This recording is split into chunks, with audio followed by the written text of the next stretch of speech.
नमस्कार दोस्तों, कैसे हैं आप सभी। आज की कहानी का शीर्षक है रिटायर्ड लाइफ। सामने के फ्लैट में रहने वाली श्यामली से दया का मिलना तो कम हो पाता था, लेकिन दया का उसकी हर गतिविधि पर ध्यान जाने अनजाने चला ही जाता था। दोनों के घर की रसोई की खिड़कियां आमने सामने ही पड़ती थी। तभी तो श्यामली कई बार मजाक में कह भी चुकी थी, लगता है आपका सारा दिन रसोई घर में ही बीतता है। सुनकर दया चुप रह जाती। यूं देखा जाए तो दोनों की दिनचर्या में भी काफ़ी अंतर था। श्यामली बैंक में काम करती थी, पति अक्सर दौरे पर रहते थे और बच्चे बाहर हॉस्टल में थे। श्यामली का क्या, थोड़ा बहुत कच्चा पक्का बना लिया और कभी मूड नहीं हुआ तो बाहर से कुछ मंगा लिया। पर दया, वो तो जब से ब्याह कर इस घर में आई थी तभी से अधिकांश समय रसोई घर में ही बीता। तब तो भरा पूरा ससुराल था, सब साथ रहते थे और वह थी घर की बड़ी बहू। आज भी जब कभी वह दिन याद आते हैं तो वह सोचती है कि कितना कुछ बदलाव आया था उसके व्यक्तित्व में इस घर में आकर। बेटी रीना उस दिन पूछ रही थी, मम्मी आप क्या बचपन से ही इतनी अच्छी कुकिंग करती थी? मुझसे तो अब तक गोल रोटी भी नहीं बन पाती है। बचपन तब कहाँ कुछ आता था, छोटा सा परिवार था, माँ बाबूजी और बस 2 भाई बहन। बीए करने के बाद उसकी बहुत इच्छा थी आगे और पढ़ने की, पर परिस्थितियाँ कुछ ऐसी बनी कि जल्दी शादी हो गई। ससुराल आकर देखा, सास तो घर के हर कामकाज में पारंगत थी, पर ससुराल के इस पारंपरिक वातावरण में सामंजस्य बैठाना उसे काफ़ी मुश्किल लगा था।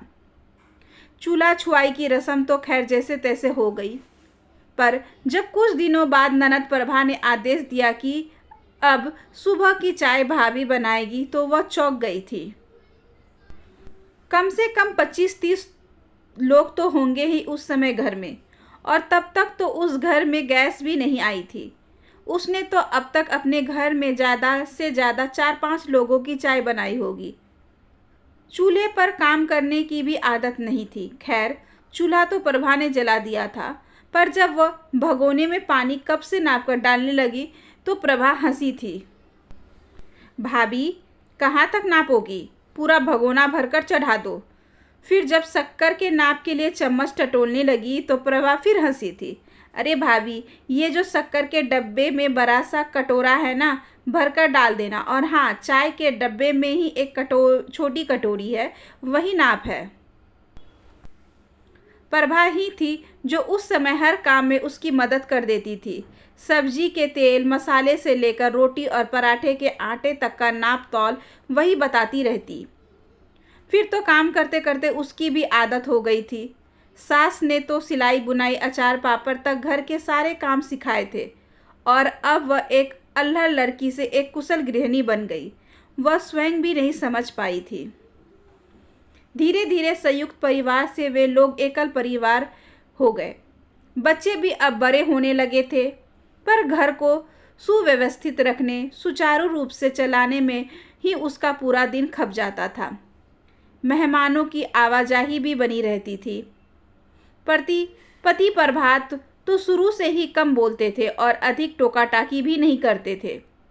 फिर भी कई बार वह महसूस करती कि अन्य कामकाजी महिलाओं को देखकर शायद वे भी कामकाजी पत्नी की ही कामना करते होंगे।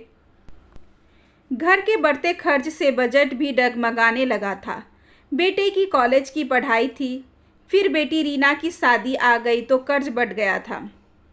तब तो उसने एक बार रीना से कहा भी था, मैं भी शादी के बाद बीएड करके नौकरी कर लेती तो अच्छा रहता, पैसों की इतनी कमी तो महसूस नहीं होती। अब देख, तेरी शादी के बाद अगर छोटा सा भी फ्लैट लेने की सोचेंगे तो उसके लिए भी भारी कर्ज का इंतजाम करना होगा। मम्मी, रीना ने तुरंत टोक दिया था।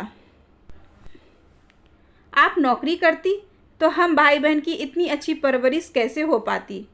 पापा तो नौकरी के सिलसिले में अक्सर बाहर ही रहते थे, फिर हमें साफ सुथरा सजा सवरा घर, स्वादिष्ट खाना कैसे मिलता?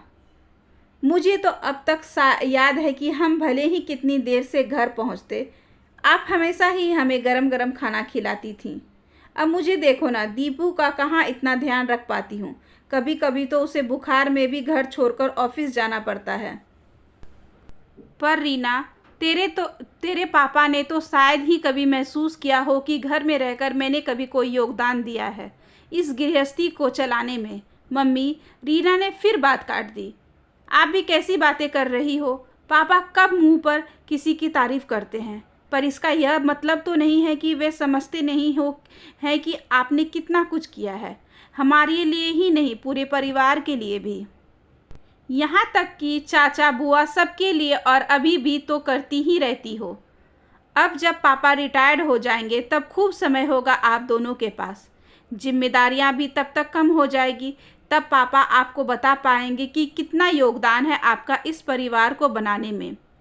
आप लोग फिर खूब घूमने जाना, अपना दूसरा हनीमून मनाना। दया तब हंसकर रह गई थी।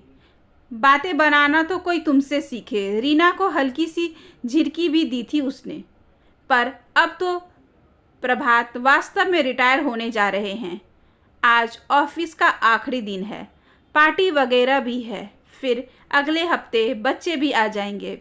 पापा का रिटायरमेंट और 60 वर्ष पूरे होने की खुशी दोनों ही साथ मनाने का कार्यक्रम है। सोचती हुई दया बाहर लॉन में आकर बैठ गई। श्यामली भी शायद अभी बैंक से लौटी थी, स्कूटर खड़ा करके अंदर जा ही रही थी।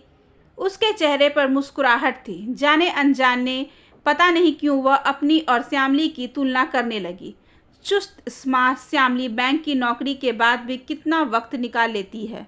उस दिन पता नहीं कितने टीवी सीरियल्स की बातें कर रही थी। दया जी, आजकल टीवी पर बहुत अच्छे प्रोग्राम्स आ रहे हैं, आप ज़रूर देखना। कई बार तो बहुत अच्छी फिल्में भी आती हैं। वह सोचती है कि वह तो कभी भी पूरी फिल्म देख ही नहीं पाती है। घर परिवार, मेहमान, घर के कामकाज से मुश्किल से कुछ समय निकालकर अखबार देख लिया या न्यूज़ सुन ली तो बहुत हो गया। उसकी नंद, देवर, देवरानी सब यहीं रहते हैं।